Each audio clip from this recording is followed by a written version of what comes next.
ఏమి వైపరీత్యము?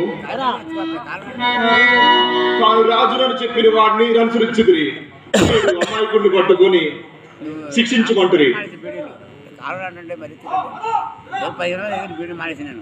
ఇందులో ఏ వైపరీత్యం ఉన్నదో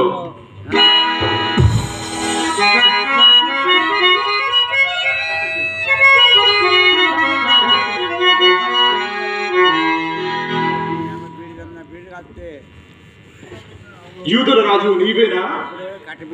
నీ అంతటా నీవే ఈ మాట నన్నుచున్నావా? లేక ఇతరులు నన్ను గూర్చి నీకిది చెప్పితిరా?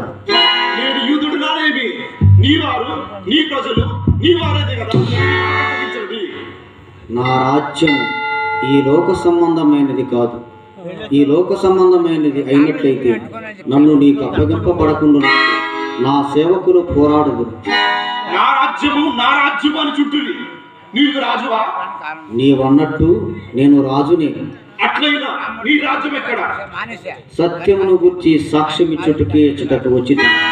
సత్య సంబంధి అయిన ప్రతి వాడును నా మాట విను. సత్యమా? ఎవరక్కడ? వారిని ప్రవేశింపుడు.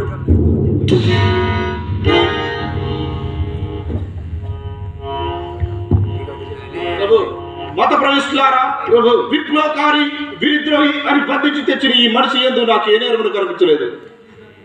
ఈతని మాటలు నమ్మకుడి ప్రభు. గలిలయ మొదలు ఈ యోధయ వరకు ప్రజల తిరుగుబాటు నాయకుడు. ఇతడు గలిలయ వాసిన.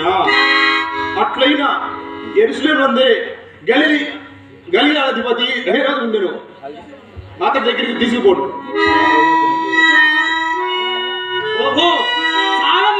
శిక్ష వేయవలసిందే. మరణ శిక్ష. మరణము తగిన నేరం చేయలేదని రూఢి ఎక్కుతున్నది. శిక్షించే వదిలిపెట్టేదా? చాలా తిరిగి బట్టి శిక్ష.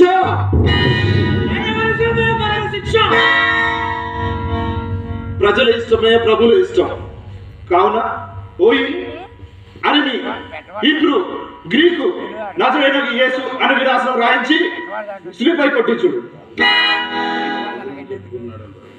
ప్రభు తాను రాళ్ళను చెప్పుకోవడానికి ప్రభు. ఆహా, ఏమి ఆజ్ఞాపించుతున్నో అదే. జై పిలాతు ప్రభు వారికి, జై పిలాతు ప్రభు వారికి. పోయి ముళ్ళ కిరీటము తిండు.